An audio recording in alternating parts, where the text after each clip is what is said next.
A ética não é objetivo em si mesma. O objetivo em si mesmo é o Brasil, é o interesse nacional.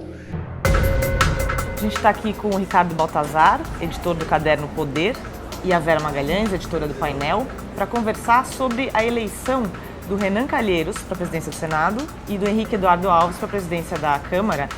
Como é que pode ser que, diante de toda essa indignação popular, você elege duas figuras sob investigação, que têm um currículo cheio de manchas, para cargos tão importantes? Uma coisa que contribui muito para que essas eleições corram distanciadas da opinião pública é o fato do voto ser secreto. Então, quem votam são os pares dessas pessoas, baseados num critério que para a maioria da população é indiferente, que é qual partido que tem a maior bancada. E eles elegem geralmente quem fez mais favores ao longo do período anterior, ao longo da sua carreira política. Também nas assembleias estaduais está ocorrendo esse tipo de situação. A agência Folha fez uma matéria mostrando que 1/3 dos presidentes das assembleias ou têm pendências judiciais ou se enquadram nos critérios da lei da ficha suja. A Folha fez um levantamento em todas as assembleias do país e descobriu que em 1/3 das casas os presidentes têm pendências judiciais.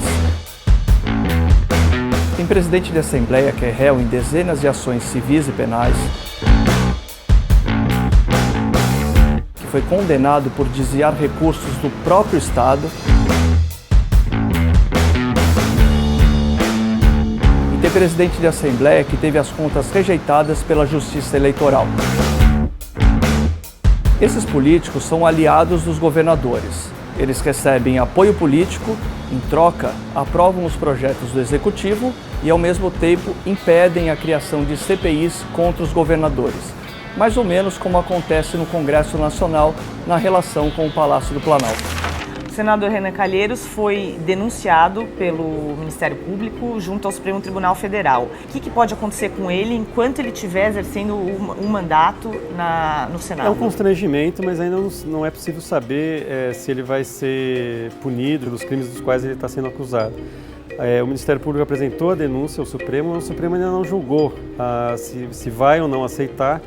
E se aceitar, você vai abrir um processo para então julgar o senador. Realmente pode acontecer de Renan terminar seus 2 anos à frente do Senado sem ser sequer admoestado pelo Supremo. A ética, senhor presidente e senhores senadores, é meio, não é fim.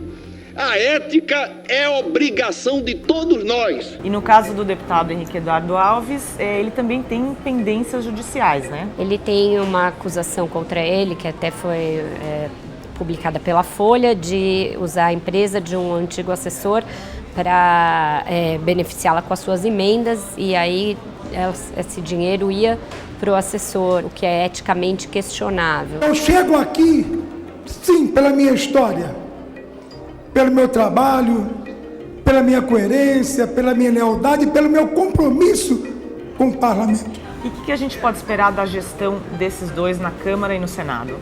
São 2 aliados da presidente Dilma, são do PMDB, partido do vice-presidente Michel Temer.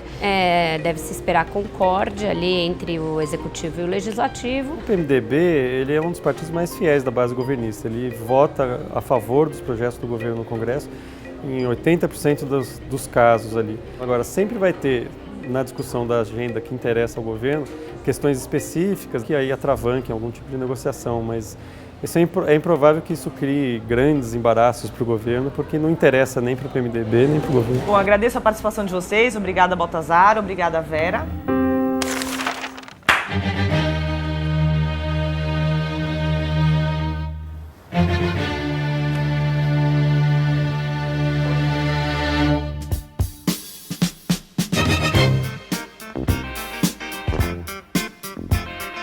Aqui em Brasília, a Câmara e o Senado escolheram seus novos presidentes e o Congresso ficou inteirinho nas mãos do PMDB.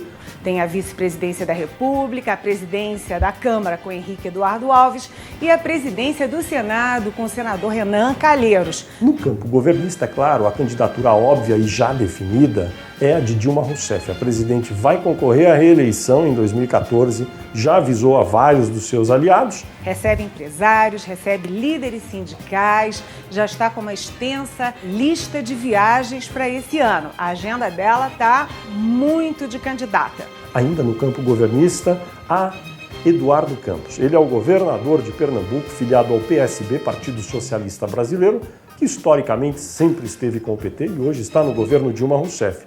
Ele trabalhou muito bem nas duas eleições da Câmara e do Senado e conseguiu 165 votos, o que não é pouco para o candidato do partido dele, o PSB, Júlio Delgado. Só que Eduardo Campos deve disputar a presidência da República em 2014 por uma simples razão. Mesmo perdendo, ele ganha ao tornar o seu nome nacional, ele que não é muito conhecido no Brasil. Agora, o que não está muito bem é a oposição. O senador Aécio Neves, do PSDB, que é o virtual candidato tucano, não aparece nem mesmo numa semana de abertura dos congressos. Aliás, muitos tucanos torcem o nariz quando tem que falar sobre as chances reais de Aécio Neves se eleger presidente no ano que vem. Enfim, se a gente tivesse que apostar hoje quem é que está mais candidato, se é o Aécio ou se é o Eduardo Campos, dá para apostar no Eduardo Campos. Mas tem um probleminha aí. O Eduardo Campos é da base aliada da presidente Dilma e tem 2 ministérios. Como é que ele vai ter um discurso de oposição? Se a economia brasileira, neste ano de 2013, crescer mais de 2%, se a popularidade de Dilma Rousseff se mantiver nas alturas como está agora, a chance de haver candidatos muito competitivos contra ela em 2014 é muito pequena. Por outro lado, se a economia naufragar, se a popularidade de Dilma Rousseff for para o brejo, aí sim haverá muita gente querendo subir nesse carro alegórico da sucessão presidencial.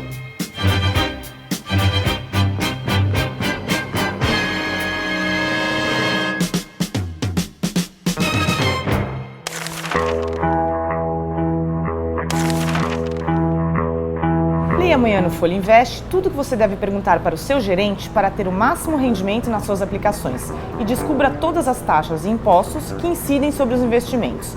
Acompanhe também a cobertura completa do Carnaval 2013. Uma boa noite e uma ótima semana.